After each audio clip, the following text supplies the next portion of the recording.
Senator Lazarus. Thank you, Mr Acting Deputy President. I will be supporting this important bill to establish the Medical Research Future Fund. In representing my home state of Queensland in the Senate, I have undertaken extensive travel around the state to visit universities and medical and research centres to understand how the research sector is faring in Australia. The overwhelming feedback from everyone is that the research sector is on its knees and people are extremely concerned about the health and future of the sector in Australia. There is a genuine concern among those within the sector that Australia is not keeping up with the rest of the world. Funds are becoming more scarce as businesses pull back on donations and market conditions continue to toughen. Much of the research sector relies on the generosity of businesses and philanthropists, government grants and other general fund-raising activities to fund their operations, resourcing and facilities. Morale is so low that good researchers are leaving Australia in high numbers to find work and opportunities overseas. The feeling is that there is no future for researchers in Australia and that our country does not value the role of research. As a result, we are losing talent and intellectual grunt to the rest of the world on a daily basis. Many research projects are being compromised and closed down due to a lack of funds and their inability to secure long-term funding arrangements. Having visited the sector across Queensland, I am of the view that the Medical Research Future Fund will provide a much-needed confidence boost to the research sector and provide long-term funding opportunities to reach research centres across the country. It is clear Australia cannot compete with the rest of the world on labour costs. This has been shown across a range of sectors, including the manufacturing sector. Countries with lower labour costs are outperforming Australia and many other countries. This has seen the demise of many of our industries here in Australia. As a nation, we need to compete on smarts. It is essential that we shore up our nation's future on the basis of being the clever country. We cannot continue to keep digging up dirty coal out of the earth in the hope that this is going to sustain us forever. Nor can we continue to sell off Australian assets, land, farms, businesses and jobs to overseas interests. This approach is just stupid, short-minded and irresponsible. I am firmly of the belief that we must put in place measures and mechanisms to build a future for our country based on innovation and being clever. Australia is revered the world over for our ingenuity, resourcefulness, inventiveness and capacity to innovate. Research plays an essential role in supporting and fostering innovation, creativity, technological breakthroughs and other advancements. The world will pay good money for breakthroughs, inventions and innovative projects or products. They will pay even bigger money for advancements which improve health, extend life and fight disease. We have already seen our country lead the way in medical breakthroughs. For example, in my home state of Queensland, the technology which led to the development of the cervical cancer vaccine used across the world today was first developed and patented in 1991 by the University of Queensland in collaboration with others.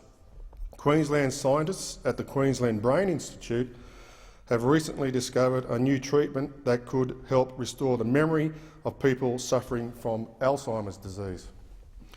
The process uses ultrasound technology to help clear a plaque that builds up in the brain of Alzheimer's sufferers.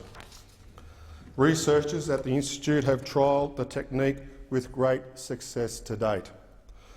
At the Queensland Institute of Medical Research, the Berghofer Institute has recently developed a world-first blood test to assist in an early diagnosis of melanoma.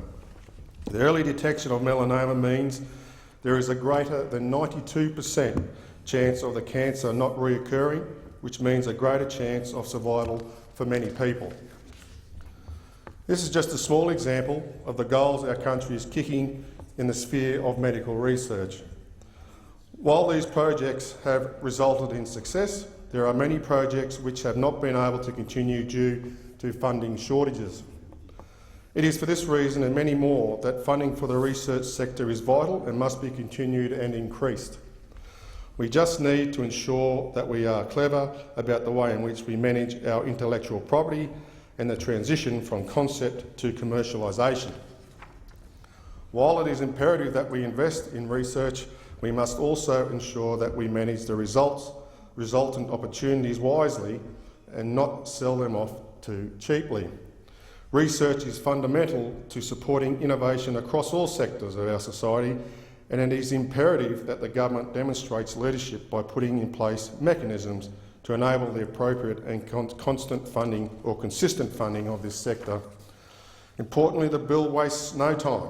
Once the bill receives royal assent, the fund will be established almost immediately.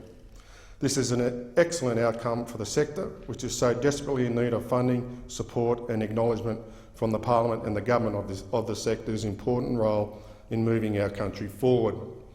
Importantly, the bill also supports strong financial targets for the fund to enable the appropriate financial support of the sector. According to the government, under the 2014-2015 budget, it is anticipated the fund will reach a target capital of $20 million by 2019. The bill also supports the involvement of the research sector in the fund through the establishment of an independent expert advisory board, which will be entrusted to develop strategy plans and priority plans in the areas of medical research and innovation in Australia.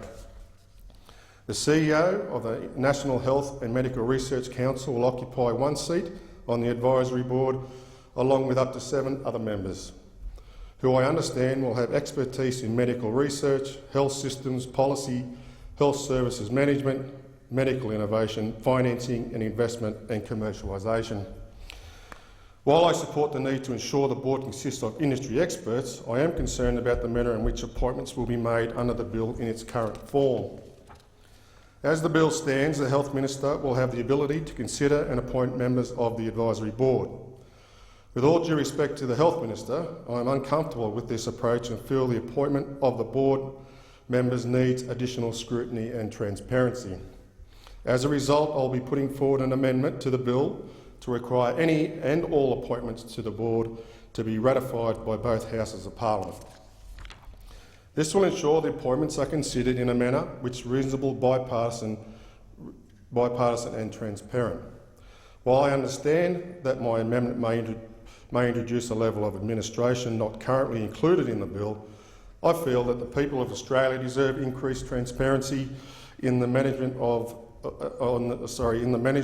and use of taxpayer funds, and this amendment will introduce an important level of accountability, scrutiny, not currently present within the bill. The board appointments are not small appointments. They involve the appointment of board members for a period of up to 5 years, and board members will be responsible for managing the allocation of millions of dollars of taxpayers' funds to the resource sector. It is for this reason I feel there needs to be an additional level of scrutiny and consideration in the management of these board appointments. The community needs confidence that the best people are being appointed to this board. Currently, as the bill stands, the Minister has the sole discretion around board appointments. Presenting appointments to the Parliament will require the Minister for Health to detail the name of the person the Minister is seeking to appoint and the field in which the person has the relevant experience or knowledge. As the only independent senator for Queensland, I want to ensure that the people of Queensland and more broadly Australia have confidence that the government is making decisions in the best interests of all Australians and that it is using taxpayer funds in the most appropriate manner. My amendment will deliver this level of accountability and confidence to the people of Australia, and I sincerely hope that the Senate will support my amendment. Thank you.